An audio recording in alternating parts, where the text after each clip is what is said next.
Hello students, today we are going to start the new chapter of 10th class, that is chemical reactions and equations. So before going in detail about chemical reactions and equations chapter, we must know what is a chemical reaction. Now chemical reaction, as you have already studied in your 9th standard, that there are certain reactions in which the physical changes and chemical changes takes place. For example, physical change means what? Conversion of water into ice or ice into water is a physical change. Whereas, what is a chemical change? Chemical change means what? If you are burning a piece of paper, it changes its state, it changes its color, means it changes everything. It involves evolution of gas, change in temperature, like that. So, you know what is a chemical change. Now, chemical reaction, example of a chemical reaction is digestion of food. Digestion of food means what? We take the food in the solid state and we chew it in the mouth, and later on it gets break into the smaller parts and it is absorbed in our body in the form of proteins, vitamins and minerals. So means there are certain changes. So what is a chemical reaction? It is a process in which one or more substances are converted to one or more different substances, and it cannot be reversed by physical method. One more example of chemical reaction is formation of curd. So once you have formed the curd, it cannot be converted into milk, means by any method you cannot convert it. So what we say, that chemical reactions cannot be reversed by physical methods. Now what are the physical methods? This thing is also you have studied in your 9th standard. Physical methods means what? Example, evaporation, filtration, distillation, etc.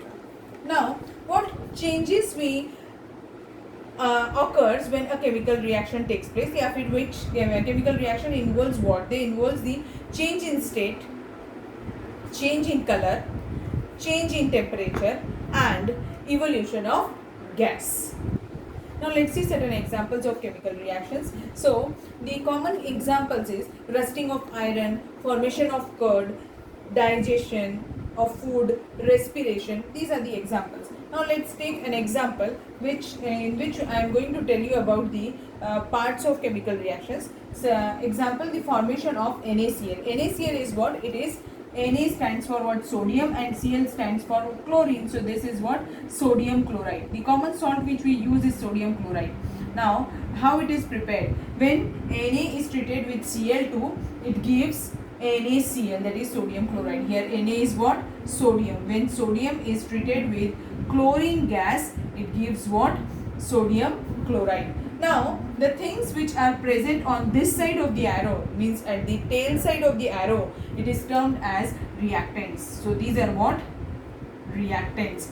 And after the arrow, the things, the chemical compounds are termed as these. This side is termed as products.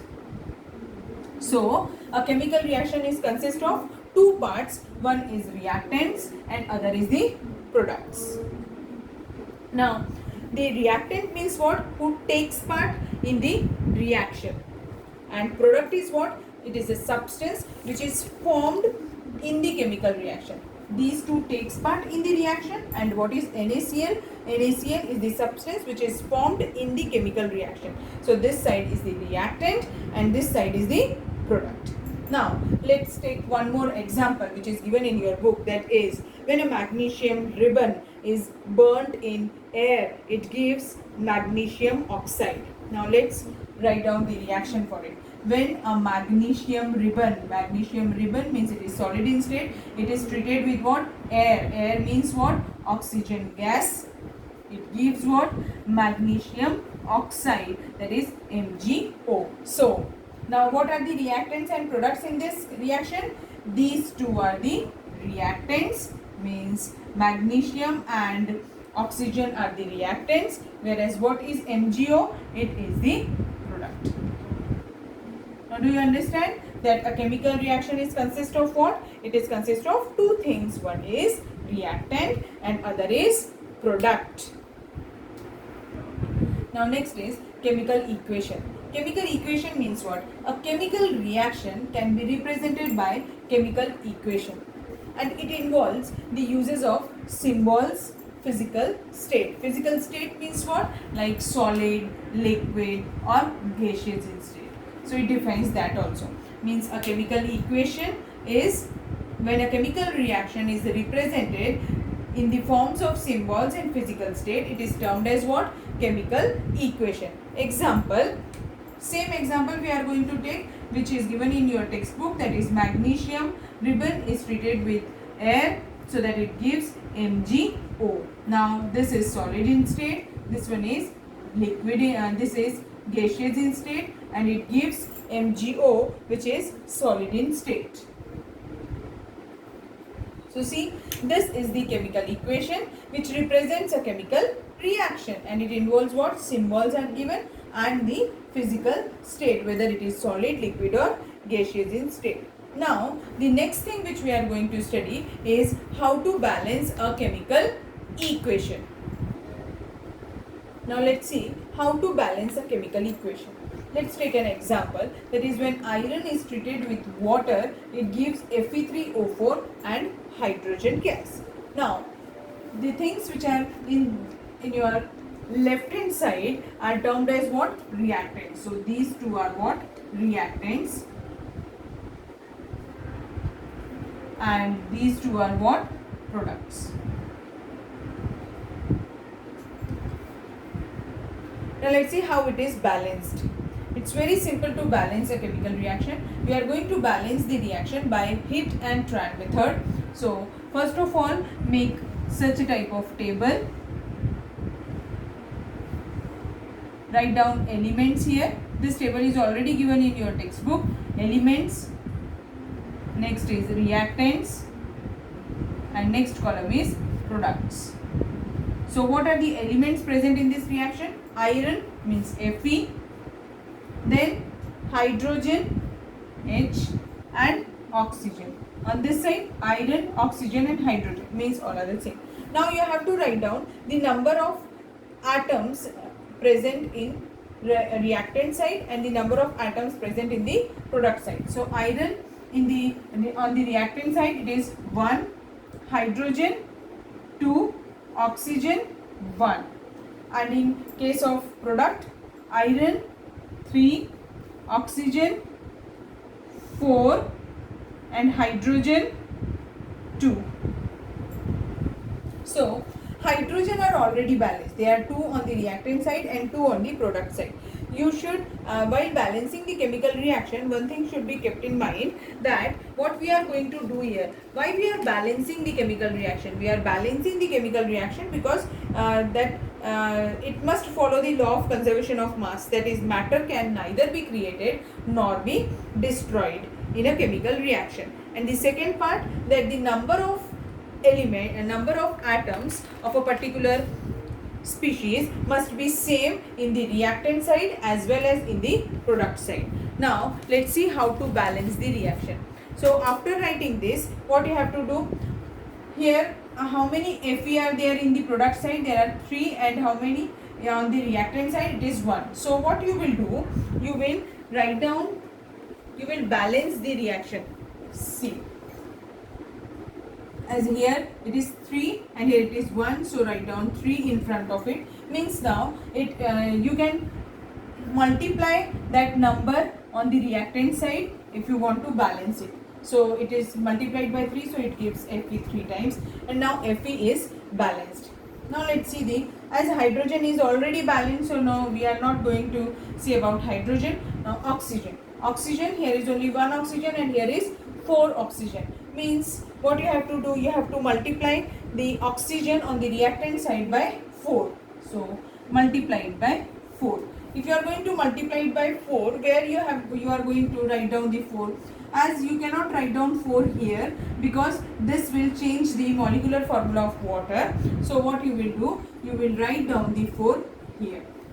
Now iron, 3 iron on reactant side and 3 iron on product side, means iron is balanced. Oxygen, 4 oxygen on the reactant side and 4 oxygen on the product side. Now let's see for the hydrogen. Hydrogen 4 2s are 8, and here it is not balanced in this case. So 4 2s are 8 means just by writing down 4 here in front of hydrogen, that will also be balanced. So in such a case, we have balanced this chemical equation. So is it clear? Do you understand how to do? Just I will revise it for you. So first of all, write down the reaction just like this.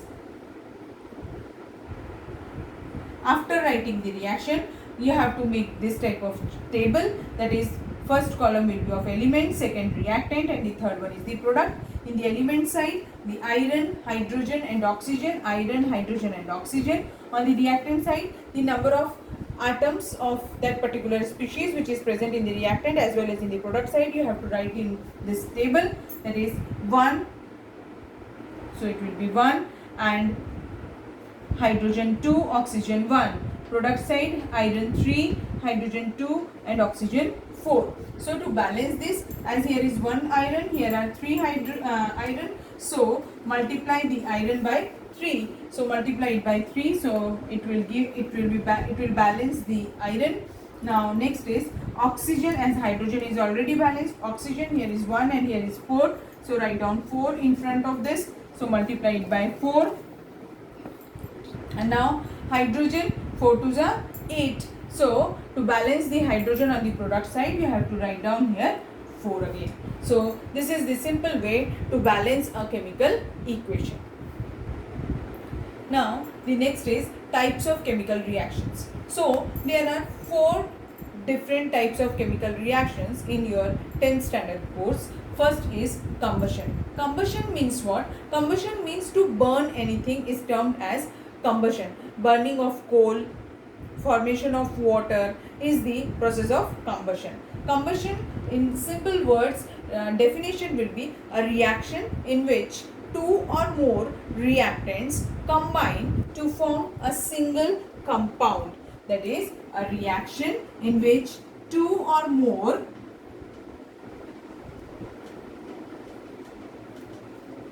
reactants combine to form single product is termed as what? Reactant. Example, when A reacts with B, it gives AB. Example, formation of water and burning of coal. If I want to write it down in the form of the chemical reaction, how it will be written as, that is formation of coal means what? Carbon plus oxygen, it gives CO2 gas. Now how we will write this? This is solid in state, this one is gaseous in state, and this one is also gaseous in state. So this is the way to write down the reaction. So carbon dioxide, formation of burning of coal. Formation of water, that is H2 plus O2 gives H2O. Now how it will be written, like in the state form, that is it is the gaseous state, this one is also gaseous in state, and this one is liquid in state. So these are the examples of what? Combustion. Do you understand what is combustion now? Now the next type is, now the second type of chemical reaction is decomposition. Decomposition means what? It is a reaction in which the reactants splits into 2 or more substances is termed as decomposition reaction. Suppose I am having a compound named as X and it dissociates into Y plus Z, it will be termed as what? Decomposition reaction. Now this decomposition reaction is further classified into 3 types. First is thermal decomposition. Second is electrolysis. Sorry, not electrolysis, electrolytic decomposition. And the third one is photolysis. It is very simple, as the name itself suggests. Thermal means what? Heat. Means when you are going to split the reactant into 2 or more substances using heat, it will be termed as what? Thermal decomposition. If by using electricity, it will be termed as what? Electrolytic. And by using sunlight, it will be termed as what? If the splitting takes place using sunlight, it will be termed as what? Photolysis. So thermal decomposition, electrolytic decomposition and photolysis. So these are the three types of decomposition reaction. Let's take an example for this. Whenever before going for the example, one thing I want to tell you that whenever decomposition reaction takes place, what you are going to do, you are going to supply the energy to the reactant molecule, as means in this above the arrow, what you are going to do, you are going to apply certain energy maybe in the form of light, heat or sunlight. So whenever a reaction requires energy, then such type of reactions are termed as what? Endothermic reactions. They are termed as what? Endothermic reactions. So the decomposition reactions are what type of reactions? These are also called as what? Endothermic. Endothermic means what? Reactions which requires heat to carry on. There are certain reactions which on carrying when they are carried out, they produces heat. Such type of reactions in which the heat is evolved, means in case of decomposition, you are going to write down the energy on the reactant side, whereas in certain reactions the energy is produced after the reaction is carried out, and that is written after in the product side, and such reactions are called as what? Exothermic. Now do you understand? There are two types of reaction on the basis of energy, that is whether the energy is required to carry out the reaction, then it is termed as what? Endothermic. And if the energy is evolved when the reaction is carried out, it is termed as what? Exothermic. All the combustion reactions are the examples of exothermic reaction, and all the decomposition reactions are the examples of what? Endothermic reaction. Now let's see the reactions for decomposition. For thermal decomposition, example is, for thermal decomposition, example is calcium carbonate. Calcium carbonate CaCO3. It is solid in state. This on heating, it gives what? Calcium oxide solid in state plus carbon dioxide gas. So this type is the thermal decomposition. So this is the example for thermal decomposition. Electrolytic decomposition. Electrolytic decomposition, example water. Water will dissociate into what? As in water molecule, when electric arc is passed through it, what will happen? Means we are providing the electric current to the water, so that it gives what? Hydrogen gas and oxygen gas. And this water is in the form of what? Liquid. Now photolysis. Photolysis means what? When you are going to split the reactant into one or more substances with the help of what? Sunlight. That is termed as photolysis decomposition. Example, when AgBr, example is what? AgBr. When AgBr is treated under sunlight, it gives what? Ag solid plus bromine gas. Now this AgBr is in solid state. Same reaction can be carried out with AgCl also. AgCl on decomposition will give what? Ag plus Cl2. One more thing, sometimes in objective exams it is asked whether it's, these two reactions, that is decomposition of AgBr and AgCl, these are used in black and white photography. Sometimes it is asked, so I have told you that is the use of the photolysis, that is photolysis of AgBr and AgCl is used in black and white photography. Third type is displacement reaction. Displacement means what? We are going to replace one of the reactant with the other reactant. But in the terms of chemistry, how we will define it? The reaction in which more reactive element replaces the less reactive element from its solution is called displacement reaction. Example, when iron is treated with copper sulfate solution. Now here iron is solid in state and copper sulfate is aqueous. I had written it aqueous. Aqueous means what? Whenever we are going to dissolve any solid in water as a solvent, using water as a solvent, the solution is termed as what? Aqueous solution. So when iron as an iron solid is treated with copper sulfate, it gives what? FeSO4 plus copper. It means what? Which one is more reactive? Here iron is more reactive as compared to copper. So it displaces the copper from this solution by iron and it forms what? FeSO4. This experiment is also given in your textbook. Now the fourth type is double displacement reaction. Double displacement reaction. Now the fourth type is double displacement reaction. It is same like displacement, but here there is a mutual exchange between the ions of two compounds. The example, when Na2 here is what? In this also we are doing in the above reaction, that is from in displacement reaction, what we have done, we have replaced the one of the species with the other, means but in double displacement what we are going to do, we are just exchanging the ions between the compound, between the solutions, like Na2SO4 sodium sulfate is treated with barium chloride, and after the reaction what we are going to obtain? Barium sulfate and sodium chloride. So this sodium ions are replaced by the barium ions and barium ions are replaced by sodium ions. So this is termed as what? Double displacement method. Now the fifth type is oxidation reduction reaction. It's very simple. Oxidation means what? Addition of oxygen is termed as oxidation, or removal of hydrogen is termed as oxidation. Whenever we are going to add oxygen to any compound, it will be termed as oxidation, or we are going to remove hydrogen from the compound, it will be termed as what?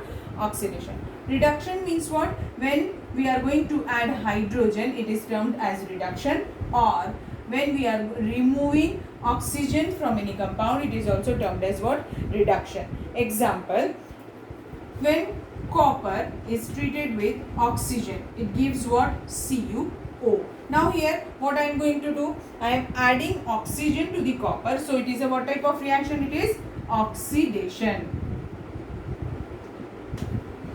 Example, when carbon is treated with oxygen, it gives what? Carbon dioxide. Means what we are going to do, we are adding oxygen, so this will also be termed as what? Oxidation.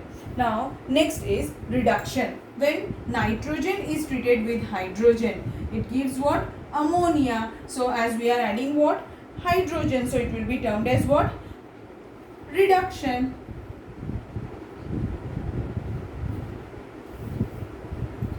Example, when sodium is treated with hydrogen, it gives what? NaH. This is also an example of what? Reduction reaction. So it's very simple to identify whether the reaction is oxidation or reduction. But in some reactions, the oxidation and reduction takes place simultaneously. Means both the reactions are taking place in the same reaction. Example, when copper oxide is treated with hydrogen gas, it gives what? It gives copper plus water. So now let's see here. In this, copper oxide is converted into what? Copper, means it has removed oxygen, and removal of oxygen is termed as what? Reduction. So copper is what? Reduced. So this is the reduction reaction. Whereas in case of hydrogen, hydrogen is converted into what? Water, means we have added oxygen to it, and when we are adding oxygen, it will be termed as what? Oxidation. So here hydrogen is oxidized and copper is reduced, and both the reactions are taking place simultaneously, so it will be termed as what? Reduction reaction. There are various examples of oxidation in our daily life. Example is corrosion. Corrosion means what? It is a black coating over the, or in the presence of moisture or air, the surface forms a oxide layer of that particular oxide of that metal or its surface, and that is termed as what? Corrosion. So to prevent corrosion, what we do? We paint the metal. Example, iron gets rust very easily. Now the next is one more point, the last point of this chapter, that is rancidity. What I am saying? Rancidity. First what I have explained you? Corrosion. And next is rancidity. Rancidity means what? rancidity means it's the oxidation of the fats and oil when they are exposed to air. In presence of air, the fats and oil get oxidized and they start giving bad smell and bad taste. That is known as what? Rancidity. Example for this is, most of the times the oil which we use in our homes, they get oxidized after keeping it for a very long period. They get oxidized. They start giving froth when they are heated. It means that the that oil is oxidized. It has become rancid. So to prevent the, and same case it also whenever the species become rancid, it's waste. So to prevent the rancidity of any compound, rancidity means what? The substance gets deteriorate. It cannot be used further. So example, the chips, banana chips or potato chips which we use, they also get oxidized if they are not tightly packed. So first thing to prevent oxidation, what? Airtight containers. And the second, you have observed that a certain gas is filled in that potato chips packet, and that is what? Nitrogen gas. It prevents the rancidity or it prevents the deterioration of that potato chips. Oxidation, it's an oxidation process. ठीक है? So you will get that oxidation in our daily life. उसके दो examples आपको बता दिए. First क्या था? Corrosion, और second क्या था? Rancidity. So this was all about this chapter. So here we ends with this chapter. Thank you.